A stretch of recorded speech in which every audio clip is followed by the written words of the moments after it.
আমার স্বামী বিয়ের পরপরই দুবাই চলে গিয়েছিলেন, তাই আমি বাড়িতে একা থাকতাম। আমার বিনোদনের জন্য আমি আমার ভাইপোকে বাড়িতে নিয়ে এলাম। আমার ভাইপোর বয়স ছিল 3 বছর, কিন্তু সে 8 বছরের মতো দেখাত। যখনই আমি গোসল করতে বাথরুমে যেতাম, আমার মনে হতো কেউ আমাকে দেখছে, কিন্তু আমি এটাকে ভ্রম মনে করে এড়িয়ে যেতাম এবং আমার কাজে ব্যস্ত থাকতাম। একদিন আমি বাথরুমে গোসল করছিলাম, তখন কেউ দরজা খুলে আমার চোখে হাত দিল। সেও আমার সাথে গোসল করতে লাগল। তারপর সে আমাকে ঘুরিয়ে দিল এবং আমার চোখ থেকে হাত সরিয়ে নিল। যখন আমি দরজা খুলে তার দিকে তাকালাম, আমি অজ্ঞান হয়ে গেলাম। আমার নাম ছিল শোবিয়া। আমার স্বামী দুবাইতে থাকতেন। বিয়ের কয়েক মাস পরই তিনি বিদেশ চলে গিয়েছিলেন। আমার শ্বশুরবাড়ির লোকেরাও এই দুনিয়ায় ছিল না। এমন অবস্থায় আমি বাড়িতে একা থাকতে ভয় পেতাম, কারণ এই দুনিয়া খুবই নিষ্ঠুর এবং কারো উপরই বিশ্বাস করা যায় না। তাই আমি প্রায়ই আমার স্বামীকে তাড়াতাড়ি বাড়ি ফিরে আসতে বলতাম, যাতে তিনি আমাকে বলতেন যে এখানে তার চাকরি খুব ভালো এবং তিনি জীবিকা অর্জন করছেন, তাই তিনি এত তাড়াতাড়ি বাড়ি ফিরে আসতে পারবেন না। এটা শুনে আমি চুপ করে যেতাম। বাড়িতে আমাকে থামানোর কেউ ছিল না, তাই আমি যখন ইচ্ছা করতাম ঘুমাতাম এবং যখন ইচ্ছা করতাম উঠে যেতাম।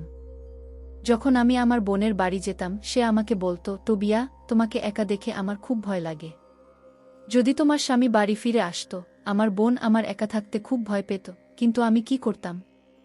আমি আমার স্বামীকে বারবার বলেছিলাম, কিন্তু তিনি আমার কথা বুঝতেন না। আমি তার উপর জোরও করতে পারতাম না। একদিন আমার বোন আমাকে বলল, যতদিন না তোমার স্বামী বাড়ি ফিরে আসে, ততদিন আমার ছেলে আয়নকে তোমার সাথে নিয়ে যাও। এটা শুনে আমি তাকে বললাম, ভাই, তোমার ছেলে মাত্র 3 বছরের, এতে আমার সুরক্ষা কিভাবে হবে? কিন্তু আমার বোন বলল, কিছু না হওয়ার চেয়ে কিছু হওয়া ভালো। তাই আমার ছেলেকে তোমার সাথে নিয়ে যাও। এটা শুনে আমি তাকে বললাম, ঠিক আছে, যদি তুমি এটাই চাও, তাহলে আমি তোমার ছেলেকে আমার সাথে নিয়ে যাব। তারপর আমি আমার বোনকে বললাম, তোমার ছেলে প্রতিদিন তোমার সাথে দেখা করতে আসবে না। যদি তুমি তাকে আমার কাছে পাঠাচ্ছ, তাহলে সে আমার কাছেই থাকবে এবং 1-2 মাস পরই দেখা করতে আসতে পারবে। আমি আমার বোনকে ভয় দেখানোর চেষ্টা করলাম, কিন্তু সে যেন প্রস্তুত হয়ে বসেছিল।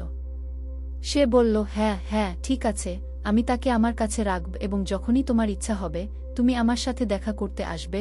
আমি সেদিন আমার ভাইপোকে বাড়ি নিয়ে আসতে চাইনি, কিন্তু আমার বোন তাড়াতাড়ি তার ছেলেকে আমার কাছে পাঠিয়ে দিল। আমি তাকে অনেক দিন পর দেখলাম। আমি হাসতে হাসতে তাকে বললাম, আরে বাবা, তুমি তো অনেক বড় হয়ে গেছ। আমি আমার ভাইপোকে দেখে আশ্চর্য হয়ে গেলাম। সে 1 বছরের ছিল, কিন্তু তার উচ্চতা দেখে মনে হচ্ছিল সে 1-6 বা 1-7 বছরের। তারপর সে আমাকে বলতে লাগল, আন্টি, তুমি এখন আগের মতো নেই। তুমি আগের চেয়েও বেশি স্মার্ট এবং সুন্দর হয়ে গেছ। আয়ান তাড়াতাড়ি আমাকে জড়িয়ে ধরল। আমিও তাকে জড়িয়ে ধরলাম, কিন্তু তখন আমার এক অদ্ভুত অনুভূতি হল। আমার মনে হতে লাগল সে এখন আর শিশু নেই। আমি তার উচ্চতা দেখে লজ্জা পেলাম। তাই আমি তাড়াতাড়ি তার থেকে দূরে সরে গেলাম এবং সে তার মুখ থেকে নিজের প্রশংসা শুনে লজ্জিত হল। তারপর আমি তাকে আমার বাড়ি নিয়ে এলাম। আমার ভাইপো ছোট ছিল, কিন্তু সে বড় দেখাত এবং সে একজন প্রাপ্তবয়স্কের মতো আচরণ করত। তার আসার মাত্র 2 দিন পর, একদিন আমি রান্নাঘরে কাজ করছিলাম। আয়ান পিছন থেকে এসে আমার গলায় হাত দিয়ে বলল, আন্টি, আমার জন্য একটু জুস বানাও। আমি রাগতভাবে বললাম, এখন আমার অনেক কাজ আছে।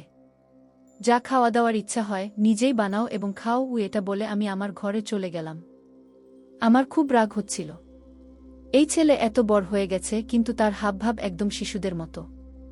আমি তাকে ডামি সম্পূর্ণ একা বাড়িতে থাকতাম, তাই আমি নিজেকে ব্যস্ত রাখার জন্য কিছু অনলাইন কাজ শুরু করি আমার বন্ধুদের সাথে।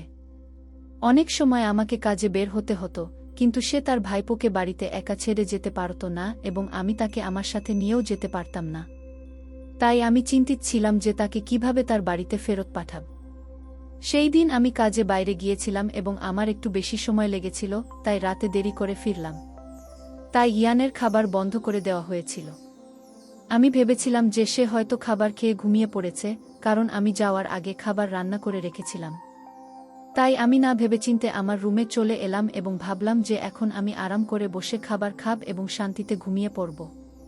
কিন্তু ঠিক তখনই আমার বন্ধুর ফোন এল এবং কথা শুরু হয়ে গেল।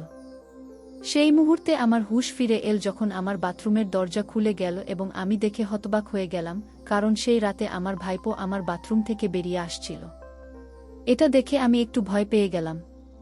ইয়ান, তুমি এই সময় আমার রুমে কি করছো? আমি ভয়ে ভয়ে তাকে জিজ্ঞেস করলাম। তখন সে বলতে শুরু করল, চাচি, আমি আপনার কথা শোনার জন্য এখানে লুকিয়ে বসেছিলাম। ইয়ানের এই কথা শুনে আমি হতভম্ব হয়ে গেলাম। আমার বিশ্বাসই হচ্ছিল না যে আমার ৩ বছরের ভাইপো তার নিজের চাচির সাথে এমন অশালীন আচরণ করতে পারে। কিন্তু তার আগে আমি কিছু বলতে পারলাম না। সে আমার দিকে তাকিয়ে হাসতে লাগল এবং বলল, আরে চাচি, আপনি তো ভয় পেয়ে গেছেন। আমি শুধু মজা করছিলাম বলে সে তৎক্ষণাৎ আমার বিছানায় চলে এল এবং আমার পাশে বসে গেল। আমি আমার রুমে একটি গেম খেলছিলাম, কিন্তু সেখানে ইন্টারনেট সিগন্যাল ভালো ছিল না। তাই আমি আপনার রুমে এসেছি। এখানে আমার পাবজি খুব ভালো চলে। তাই আমি আপনার বিছানায় শুয়ে অনেকগুলো ভিডিও গেম খেলেছি। আর যখন আপনি এলেন তখন আমি টয়লেটে চলে গিয়েছিলাম। ইয়ান যখন এটা বলল, আমি খুব রেগে গেলাম। তাহলে তুমি এতদিন বাথরুমে কি করছিলে? আমি এখনই তোমার মাকে ফোন করছি, সে এসে তোমাকে নিয়ে যাবে। এটা শুনে সে হাসতে লাগল এবং আমাকে বলল, চাচি, আমি শপথ করে বলছি, আমি আপনার একটি কথাও শুনিনি। আমি বাথরুমেও পাবজি খেলতে ব্যস্ত ছিলাম। আর তুমি আমাকে বাড়ি যাওয়ার হুমকি দিয়ে যাচ্ছ কেন? বলে সে আমাকে জড়িয়ে ধরল। আপনি আমার খুব ভালো চাচি। আমি আপনার সাথে থাকব। এটা শুনে আমি আলাদা হয়ে গেলাম এবং তাকে জড়িয়ে ধরলাম। সে হাসতে লাগল, চাচি, এটা আদরত্নের বয়স। যখন আমি ৭-০ বছরের হয়ে যাব, তখন কি তুমি আমাকে আদর করতে দেবে? ইয়ানের এই কথা শুনে আমার হাসি পেল। আমি তাকে বললাম, যখন তুমি ৭-০ বছরের হবে, তখন আমি ১০০ বছরের হয়ে যাব। আর তখন হয়তো আমি বেঁচেও থাকব না, কারণ আমি তোমার থেকে ১ বছরের বড়। সে আমাকে বলতে লাগল, আরে চাচি, আপনি মজা করছেন কেন? আপনি তো খুব ছোট দেখাচ্ছেন। এটা শুনে আমি তাকে বললাম, আমার এখন অনেক কাজ আছে। তুমি তোমার রুমে গিয়ে ঘুমাও। আমার কথা শুনে সে বলতে লাগল, আমি বাজি ধরব। ইয়ানের কথা শুনে আমি খুব রেগে গেলাম, কিন্তু আমি তাকে ধীরে ধীরে জিজ্ঞেস করলাম, কি বাজি? তখন সে বলল, আমাকে ১০০ টাকার নোট দিয়ে দাও, তাহলে আমি আমার রুমে চলে যাব। ইয়ানের কথা শুনে আমি তাকে জিজ্ঞেস করলাম, তুমি কি আমাকে হুমকি দিচ্ছ? ইয়ান কানে হাত দিয়ে বলল, না চাচি, আমি আপনাকে আপনার টাকা ফেরত দেব। আমার মা আমাকে টাকা দিত, কিন্তু এখন আমি আপনার বাড়িতে থাকি, তাই আমি আমার মায়ের কাছ থেকে টাকা নিতে পারি না। ইয়ানের এই কথা শুনে আমি বিছানা থেকে উঠলাম এবং আমার ওয়ালেট থেকে ১০০ টাকার নোট বের করে তাকে দিতে গিয়ে বললাম, আমি তোমার থেকে খুব ক্লান্ত হয়ে গেছি। তাই আমি তোমার মাকে বলব যে সে সকালে এসে তোমাকে এখান থেকে নিয়ে যাবে। কিন্তু ইয়ান কথা বলা শুরু করে দিল, যতক্ষণ না চাচা আসেন, ততক্ষণ আমি আপনার সাথে থাকব। এটা শুনে আমি তাকে থামাতে চাইলাম, কিন্তু আমি জানতাম যে সে খুব জেদি। সে আমার কথা শুনবে না। তাই আমি চুপ হয়ে গেলাম এবং ভাবলাম যে ইয়ান এখনও বাচ্চা। যদি সে কয়েকদিন আমার বাড়িতে একা থাকে, তাহলে সে বিরক্ত হয়ে যাবে, কারণ এখানে তার সাথে মজা করার কেউ নেই। তাই কয়েকদিনের মধ্যে সে নিজে থেকেই ঠিক হয়ে যাবে। তখন আমি আমার বাড়িতে স্বাধীনভাবে থাকতে পারব। কিন্তু আমি দেখতে পাচ্ছিলাম যে ইয়ান আমার খুব কাছাকাছি চলে এসেছে। মনে হচ্ছিল যে সে আমার বাড়ি পছন্দ করেছে। সে এদিক ওদিক দৌড়াদৌড়ি করত এবং আমার সব কাজ করে দিত। আমি তাকে যা করতে বলতাম সে তাৎক্ষণিকভাবে করে দিত। কখনো কখনো আমি ইচ্ছা করে তাকে অনেক কাজ দিতাম, যাতে সে বিরক্ত হয়ে নিজে থেকেই এখান থেকে চলে যায়। কিন্তু সে খুশি খুশি আমার সব কাজ করে দিত। ইয়ানের একটি অভ্যাস আমাকে খুব বিরক্ত করত। সে আমার রুমে লুকিয়ে আমার কথা শুনত। এটা আমার একদমই পছন্দ ছিল না। আমি এ নিয়ে ভাবতে শুরু করলাম, এই ছেলে সে খুব চালাক। আমি জানি না সে কখন থেকে লুকিয়ে আমার কথা শুনছে। সেদিন আমি আমার ছোট ভাগ্নেকে নিয়ে খুব ভয় পেয়েছিলাম। আমি ভেবেছিলাম তাকে শিগগিরই বাড়ি পাঠিয়ে দেব। কিন্তু তার আগেই আমার বোন বাড়ি চলে এল এবং বলল, আমার শ্বশুরবাড়ির সবাই চলে গেছে। আমি আর আমার স্বামীও সেই পথেই যাচ্ছি। আমি শুধু তোমাকে বলতে এসেছি যে তুমি আমার ছেলে আয়নের দেখাশোনা করবে। আমার বোনের কথা শুনে আমি তাকে বললাম, আয়নকেও তোমার সাথে নিয়ে যাও। যাই হোক, সে আমাকে এখানে খুব বিরক্ত করে। আমার কথা শুনে সে তার ছেলেকে ডাকল এবং বলল, বাবা, তুমি তোমার খালাকে কেন বিরক্ত করছো? আমি তোমাকে এখানে পাঠিয়েছিলাম তোমার খালার দেখাশোনা করার জন্য, আর তুমি তার জন্য এটাকে আরও কঠিন করে তুলছ।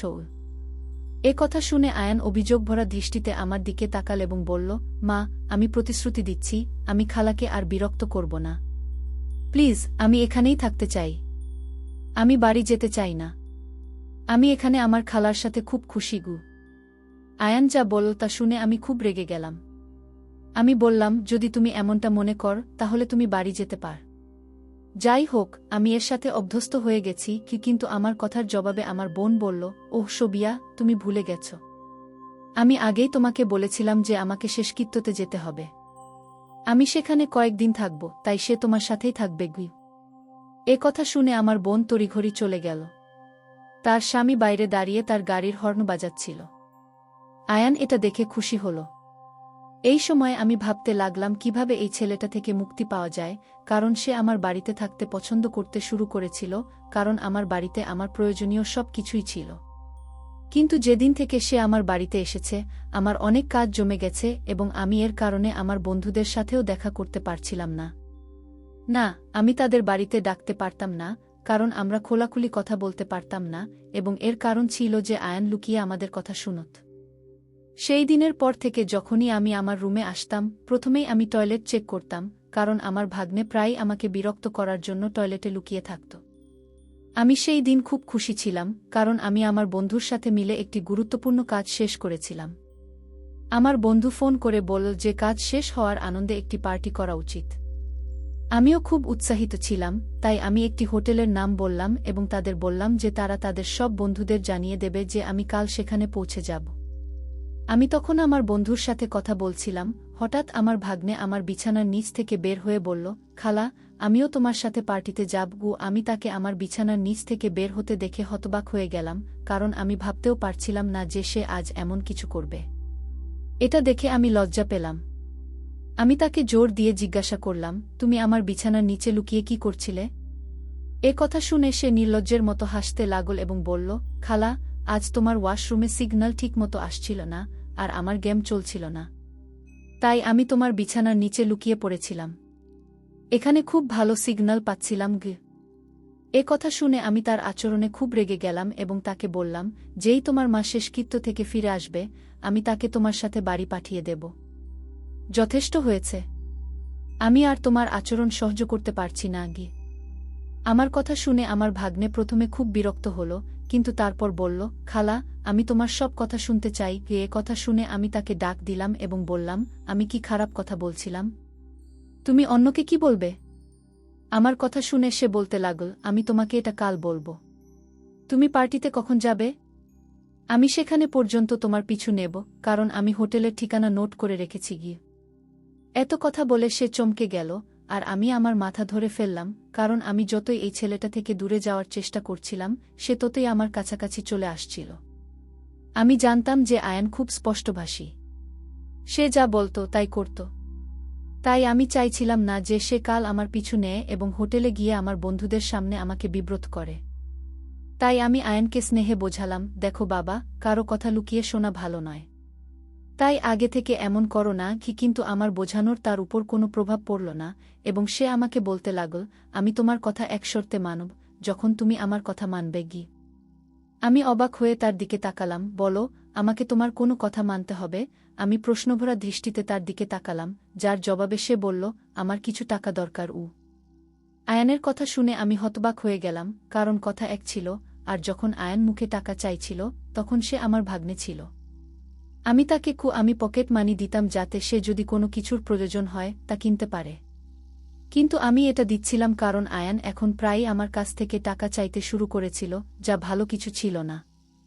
জানি না সে এই টাকাগুলো কি করেছিল, আর যে পকেট মানি আমি তাকে দিতাম সেটা দিয়েও সে কিছু কিনে আনেনি। আমি তাকে জিজ্ঞাসা করলাম সে এই টাকাগুলো দিয়ে কি করতে চায়। সে আমাকে বলল, আমাকেও আমার বন্ধুদের জন্য পার্টি দিতে হবে। যদি তুমি আমাকে 0-0 না দাও, তাহলে কাল আমি তোমার পিছু নিয়ে তোমার হোটেল পর্যন্ত চলে আসব। এখন তোমাকে সিদ্ধান্ত নিতে হবে। এ বলে সে চলে গেল, আর আমিতে শুরু করলাম এই ছেলেটার ব্যাপারে কি করব। সে আমার হাত থেকে স্লিপিং অ্যাওয়ে হচ্ছিল। তার মা এখনও বাড়ি ফেরেনি, তাই আমি তাকে ফেরত পাঠাতে পারছিলাম না। কিন্তু এখন আমি তাকে আমার বাড়িতেও রাখতে পারছিলাম না, কারণ সে আমাকে ব্ল্যাকমেল করতে শুরু করেছিল। জানি না সে এত টাকা দিয়ে কি করতে চেয়েছিল। আমি তাকে ডাটাও দেইনি, পাছে তার মা রাগ করে। তার মা তাকে আমার দেখাশোনার জন্য পাঠিয়েছিল, কিন্তু আমাকেই করতে হচ্ছিল এভরিথিং। সেদিন আমার কাছে এত টাকা ছিল না, তাই আমি চুপ করে রইলাম এবং ঘুমিয়ে পড়লাম।